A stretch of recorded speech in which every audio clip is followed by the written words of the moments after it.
Hello, my dear students. How are you all? I hope you are fit and fine, safe at home. I am Prajakta Kulkarni, lecturer, Department of English, KLS Gokte PU College of Commerce and Science. So, dear students, today we are learning about Unit 2, Two Deer, a short story by Leo Tolstoy.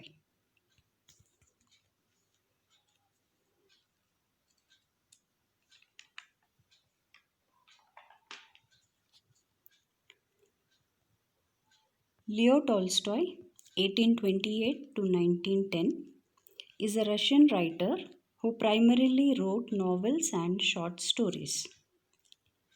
Tolstoy is a master of realistic fiction and is widely considered as one of the world's greatest novelists.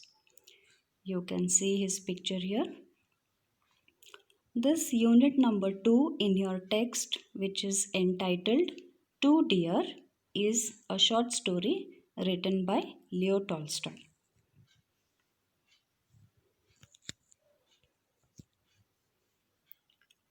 Let us have a look at the some words. Let us have a look at some words which you are going to come across in the lesson and try to understand their meanings. Poll tax, a kind of tax levied on an individual. Franc, unit currency of France. Roulette, a game in which a small ball is dropped onto a numbered wheel that is spinning and players bet on which numbered section the ball will rest in. Guillotine, a machine with a heavy blade, emigrate, to leave. Now students, in the next slide, you will see the pictures of this roulette wheel and a guillotine. So this is what I was telling you. See the first image, that is a wooden structure with a heavy blade placed inside, and you can see how it is designed so that the criminal's head is placed onto the circle there and given the punishment of cutting off the head. That's called a guillotine. In the second picture, you are seeing a roulette wheel. This particular game is mentioned in our lesson under the name roulette. So this is for your reference.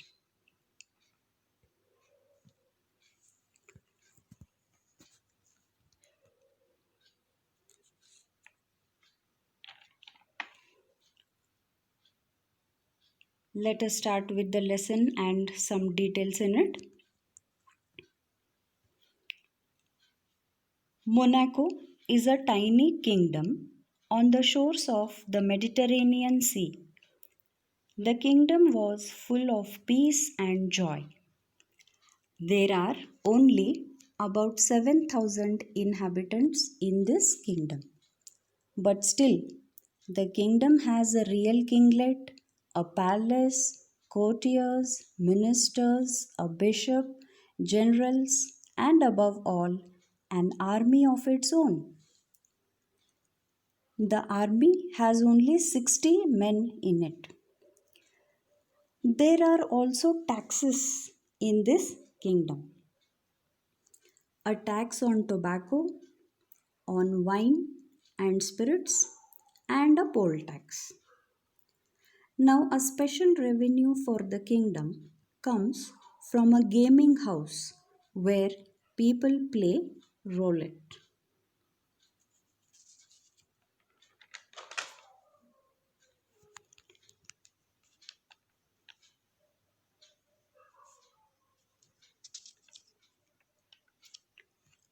A man would come, try his luck. He would risk all he had and lose it. Then He would even risk money that did not belong to him and lose that too. And then, in despair, he would drown or shoot himself.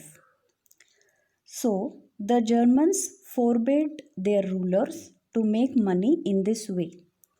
But there was no one to stop the Prince of Monaco, and he remained with a monopoly of the business. Therefore, everyone who wants to gamble goes to Monaco. So, this is how things were going on in Monaco.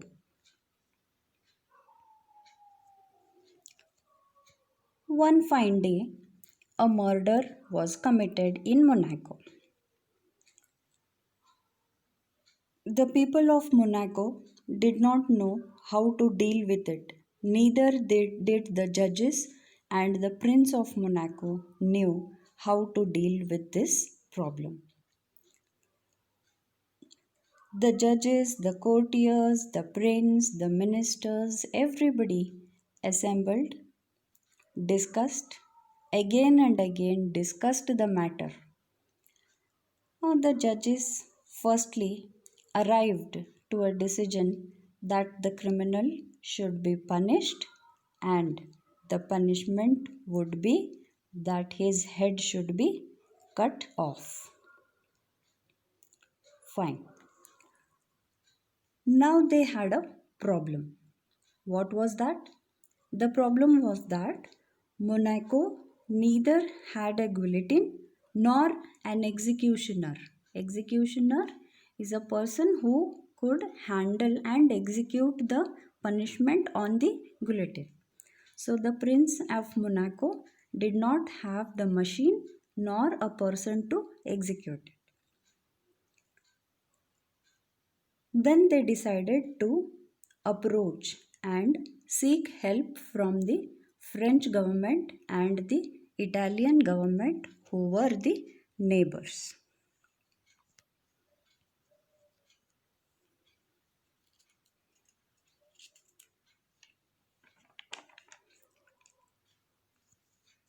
The French government quoted 16,000 francs and the Italian government quoted 12,000 francs for these instruments of death, which included certain other expenses like their traveling, carrying them, and etc.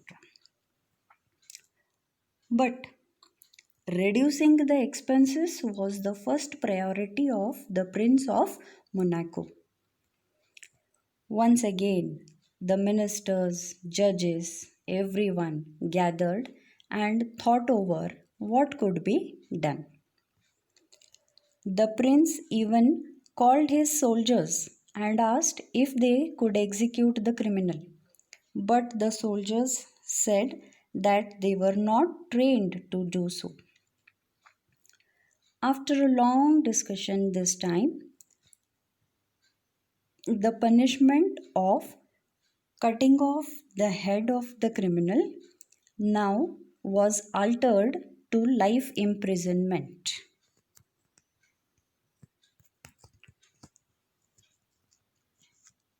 But now they had another problem.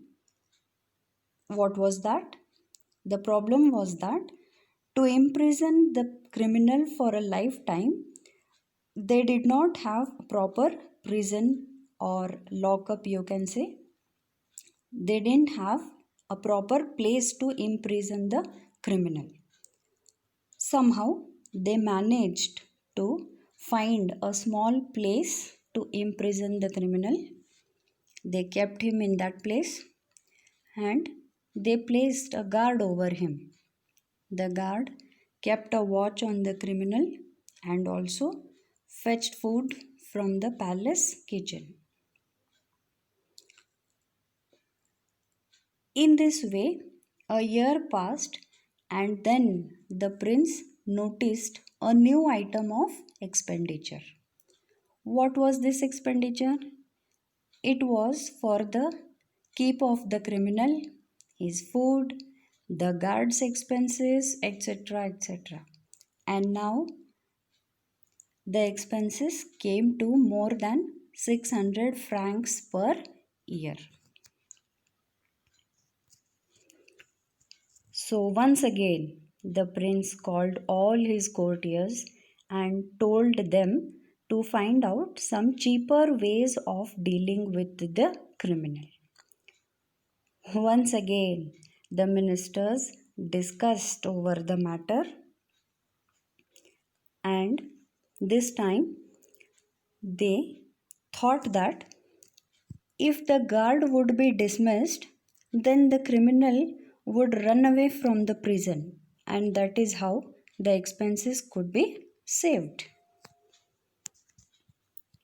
But to their surprise, what did they notice even after dismissing the guard?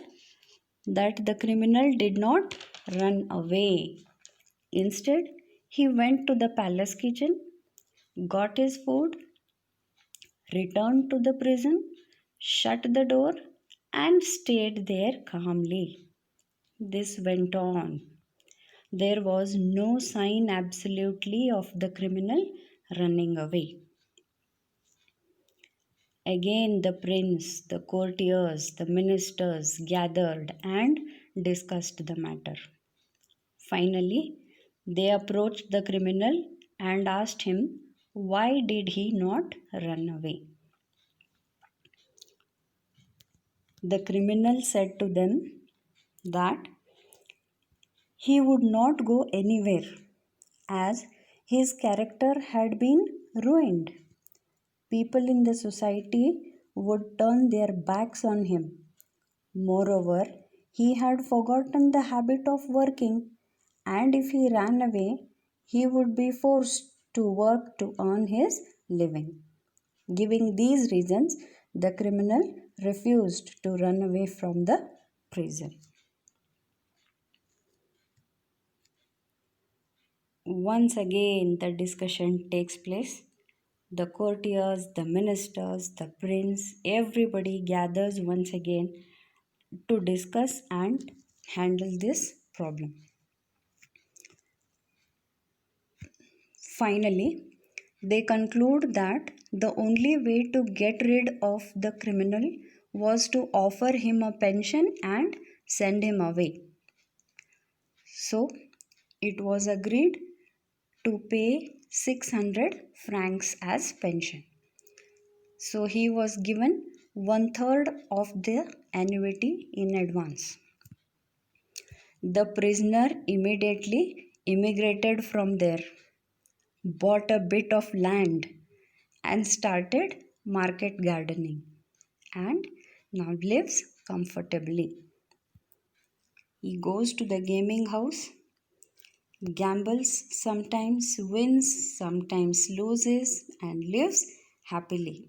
But he goes at the proper time every month to get his pension.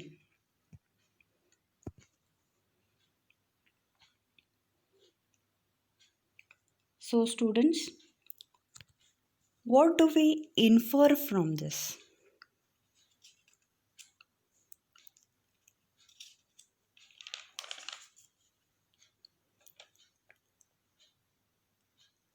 The story of Monaco directs us to two things.